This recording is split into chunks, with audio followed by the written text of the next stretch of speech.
నమస్కారం పిల్లలు. నేను శుభజిత్ మరియు మరొక వీడియోకి తిరిగి స్వాగతం. మునుపు మనం సైన్స్ కన్వెన్షన్ మిర్రర్ ఫార్ములా మరియు గోళాకార అద్దాల ద్వారా ప్రతిబింబించే మ్యాగ్నిఫికేషన్ గురించి తెలుసుకున్నాము. ఇప్పుడు ఆలస్యం చేయకుండా కాంతి వక్రీభవనం గురించి కొంత సమాచారాన్ని సేకరిద్దాం.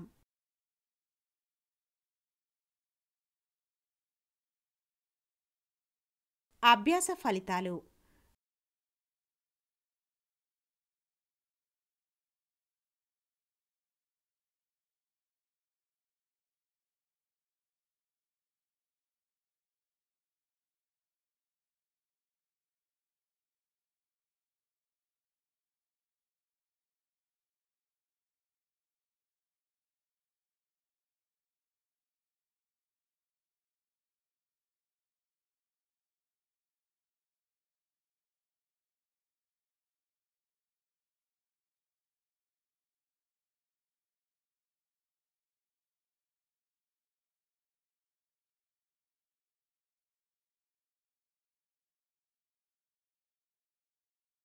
కాంతి పారదర్శక మాధ్యమంలో సరళ రేఖ మార్గాల్లో ప్రయాణిస్తున్నట్లు అనిపిస్తుంది. ఒక మాధ్యమం నుండి మరొక మాధ్యమానికి ప్రయాణిస్తున్నప్పుడు రెండవ మాధ్యమంలో కాంతి ప్రచారం యొక్క దిశ మారుతుంది.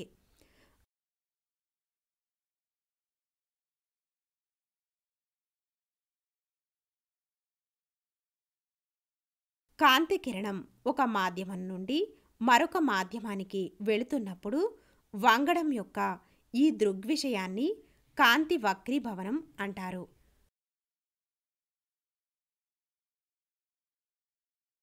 కాంతి కిరణం అరుదైన మాధ్యమం నుండి దట్టమైన మాధ్యమానికి వెళ్ళినప్పుడు అది సాధారణ వైపు వంగి ఉంటుందని కనుగొనబడింది.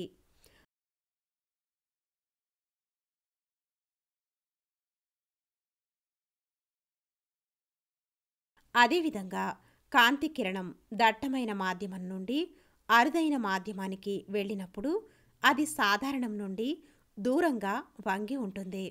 ఉదాహరణకు గ్లాస్ టంబ్లర్లో పాక్షికంగా నీటిలో ముంచబడిన పెన్సిల్ను పరిశీలిద్దాం. గాలి మరియు నీటి ఇంటర్ఫేస్ వద్ద పెన్సిల్ స్థానభ్రంశం చెందినట్లు కనిపిస్తుంది. నీటి లోపల ఉన్న పెన్సిల్ భాగం నుండి మిమ్మల్ని చేరే కాంతి నీటిపైన ఉన్న భాగంతో పోలిస్తే వేరే దిశ నుండి వచ్చినట్లు అనిపిస్తుంది.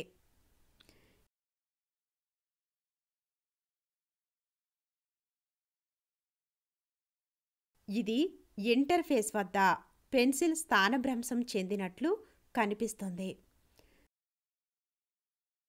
సంఘటన కిరణం, వక్రీభవన కిరణం మరియు సంభవం సమయంలో రెండు పారదర్శక మాధ్యమాల ఇంటర్ఫేస్కు సాధారణం.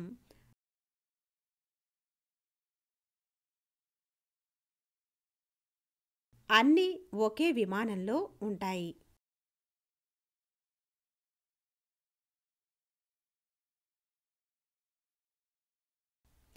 సంభవం యొక్క కోణం 1, వక్రీభవన కోణం r యొక్క సైన్ యొక్క నిష్పత్తి ఇచ్చిన జత మీడియా కోసం స్థిరంగా ఉంటుంది.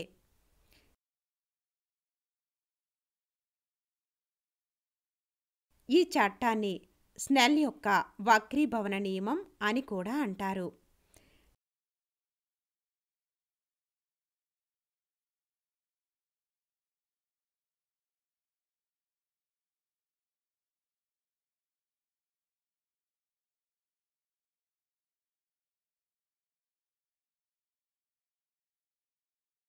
ఈ స్థిరమైన విలువను మొదటిదానికి సంబంధించి రెండవ మాధ్యమం యొక్క వక్రీభవన సూచిక అంటారు.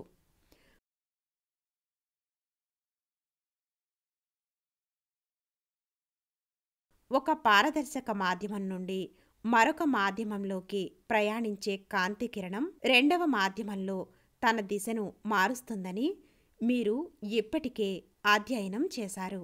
ఇచ్చిన జంట మీడియాలో జరిగే దిశలో మార్పు యొక్క పరిధి వక్రీభవన సూచిక పరంగా వ్యక్తీకరించబడవచ్చు.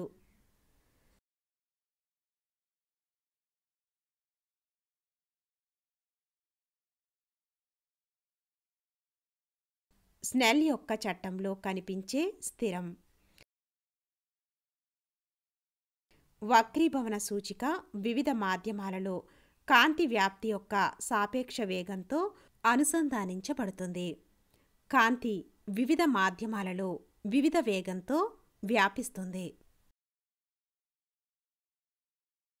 కాంతి 3x108 మీటర్లు s-1 వేగంతో శూన్యంలో వేగంగా ప్రయాణిస్తుంది.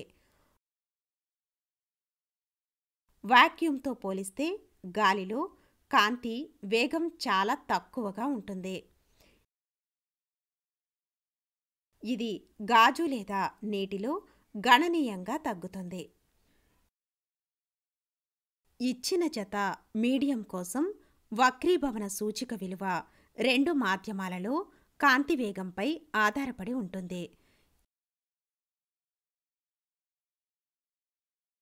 ఇప్పుడు మనం మీడియం 1 నుండి మీడియంలోకి ప్రవేశించే కాంతి కిరణాన్ని పరిశీలిద్దాం.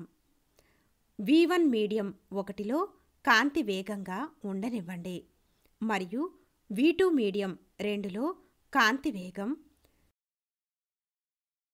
మీడియం 1కి సంబంధించి మీడియం 2 యొక్క వక్రీభవన సూచిక మీడియం 1లో కాంతి వేగం మరియు మీడియం 2లో కాంతి వేగం నిష్పత్తి ద్వారా ఇవ్వబడుతుంది.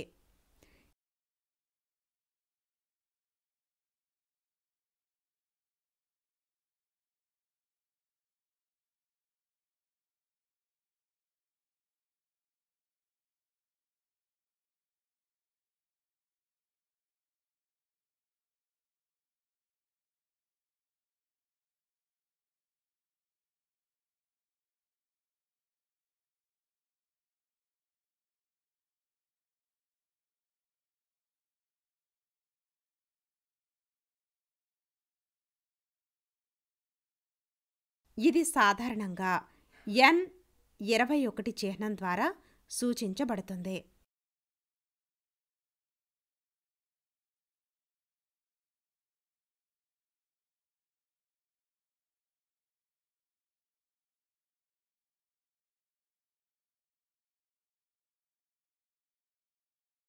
ఇప్పుడు మీడియం 2కి సంబంధించి మీడియం 1 యొక్క వక్రీభవన సూచిక N12గా సూచించబడుతుంది.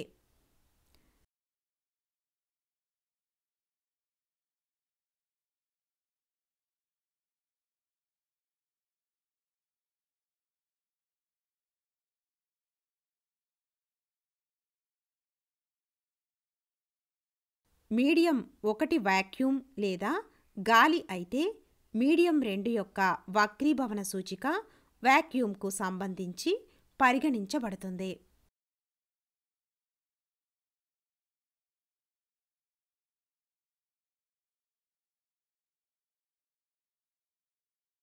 దీనిని మాధ్యమం యొక్క సంపూర్ణ వక్రీభవన సూచిక అంటారు. ఇది కేవలం N2గా సూచించబడుతుంది. C అనేది గాలిలో కాంతి వేగం మరియు V అనేది మాధ్యమంలో కాంతి వేగం అయితే మాధ్యమం యొక్క వక్రీభవన సూచిక Nm ద్వారా ఇవ్వబడుతుంది. ఒక మాధ్యమం యొక్క సంపూర్ణ వక్రీభవన సూచికను దాని వక్రీభవన సూచిక అంటారు.